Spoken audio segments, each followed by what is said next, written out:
Hello friends, നമ്മളെല്ലാവരും യാത്രകൾ ഇഷ്ടപ്പെടുന്നവരാണ് അല്ലേ? യാത്രകൾ നമുക്ക് ധാരാളം പുതിയ എക്സ്പീരിയൻസുകളാണ് നൽകുന്നത്. കാണാത്ത സ്ഥലങ്ങൾ കാണാം, ഡിഫറെൻറ്റ് ക്ലൈമറ്റ്സ് എൻജോയ് ചെയ്യാം, പുതിയ അറിവുകൾ ലഭിക്കും, വെറൈറ്റി ഫുഡ്സ് ടേസ്റ്റ് ചെയ്യാം. ഇതിനൊക്കെ പുറമെ ചിലപ്പോഴൊക്കെ നമുക്ക് യാത്രകളിൽ ചില VIPസിനെ അല്ലെങ്കിൽ സെലിബ്രിറ്റീസിനെ കാണാനുള്ള അവസരവും പരിചയപ്പെടാനും അവരോടൊപ്പം സമയം സ്പെൻഡ് ചെയ്യാനൊക്കെ സാധിക്കാറുണ്ട്.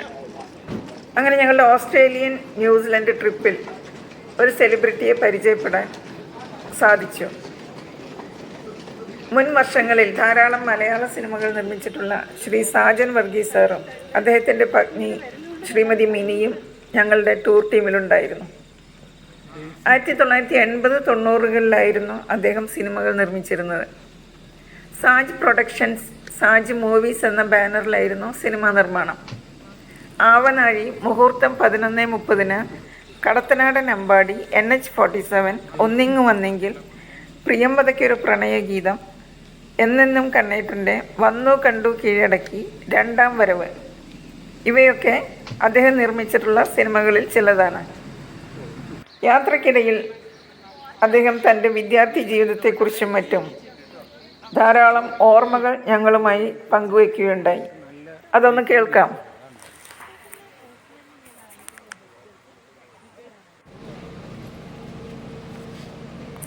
സ്കൂളിൽ പഠിച്ചപ്പോൾ എൻ്റെ അമ്മ ടീച്ചറാണ്. അപ്പോൾ സെയിം സ്കൂളാണ്. ഏതാ സ്കൂള്? MD സെമിനാരി, കോട്ടയം. അപ്പോൾ പഠിക്കാൻ മിടുക്കനായോ എനിക്കറിയത്തില്ല. അന്ന് ആ സ്കൂളിൽ 4 ഫസ്റ്റ് ക്ലാസ് കിട്ടിയ കൂട്ടത്തിൽ ഒരാൾ ഞാനാണ്. കൺഗ്രാറ്റ്സ്. അതുമല്ല, 360 ഫസ്റ്റ് ക്ലാസ്. എനിക്ക് 364 കിട്ടിയല്ലോ. അങ്ങനെ കോട്ടയത്തെ CMS കോളേജിലോട്ട് പോയി. അപ്പോൾ അവിടെ പോയി ഒരു പ്രകാശം കണ്ട പോലായിരുന്നു. ഒരു ഓപ്പണിംഗ് കിട്ടി. അങ്ങനെ കിട്ടി കഴിഞ്ഞപ്പോഴത്തേക്ക് ഒരു കോളേജ് ജീവിതത്തിൻ്റെ എല്ലാ സുഖങ്ങളും അനുഭവിച്ചു. ക്ലാസ്സിൽ കയറാതായി, അങ്ങനെ കുറച്ച് രാഷ്ട്രീയം, അങ്ങനെയൊക്കെ പോയി. പരീക്ഷ എടുത്തപ്പോൾ അതും ജയിക്കുമോ തോക്കുമോ എന്നുള്ള മടിയായി. എങ്ങനെയോ ജയിച്ചു. പിന്നീട് ആ കോളേജിൽ അഡ്മിഷൻ കിട്ടിയില്ല. അപ്പോൾ ഞങ്ങളുടെ കമ്മ്യൂണിറ്റി കോളേജ് ബെസോലിസ് കോളേജ് പോയി, കോട്ടയം. അപ്പോൾ നമ്മൾ പഠിക്കുമ്പോൾ അന്ന് ഒന്നിൽ എഞ്ചിനീയർ ആവുക, അല്ലെങ്കിൽ ഡോക്ടർ ആവുക. അപ്പോൾ അങ്ങനെയാണ് സെക്കൻഡ് ഗ്രൂപ്പ് എടുത്തത്. അത് കഴിഞ്ഞിട്ട് പിന്നീട് സുവോളജി നമ്മുടെ മാനേജ്മെന്റ് കോട്ടയിൽ കിട്ടി. അവിടെയും ഡിഗ്രി അവിടെയും അങ്ങനെ ഉഴപ്പി കോളേജ് ജീവിതം എന്താണെന്ന് ആസ്വദിച്ചു.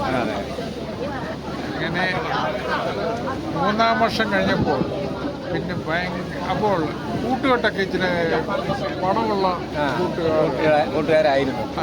അപ്പോൾ ഇടയ്ക്ക് മദ്യപിക്കുക, വെളി നടക്കുക, ഇങ്ങനെയൊക്കെ നടക്കുമ്പോൾ നമ്മൾ പരീക്ഷ എഴുതി കഴിഞ്ഞപ്പോൾ കണ്ണിൽ ഒരു ഇരുട്ട് വന്നു. ഇനി എന്ത് ചെയ്യും? ഒരു MBBS കൊണ്ടാണ് നിന്നു. ആഗ്രഹവും സ്വപ്നമൊക്കെ പോയി. പിന്നെ നോക്കുമ്പോൾ മാക്സിമം ഒരു അന്നത്തെ വലിയ കാലഘട്ടത്തിൽ ക്ലറിക്കൽ ജോബ്, ബാങ്ക് ജോലി, 300 രൂപയാണെന്ന ശമ്പളം. അത് നമുക്ക് ജയിക്കത്തില്ല. അപ്പം റിസൾട്ട് അറിയുന്നതിനൊക്കെ മുമ്പേ ഞാനും എൻ്റെ ഒരു കൂട്ടുകാരനും കൂടി അന്ന് ഈ ഗൾഫ് മൂവ് നടക്കുന്ന സമയം എല്ലാവരും വീടുകൾ പണിയുന്നു.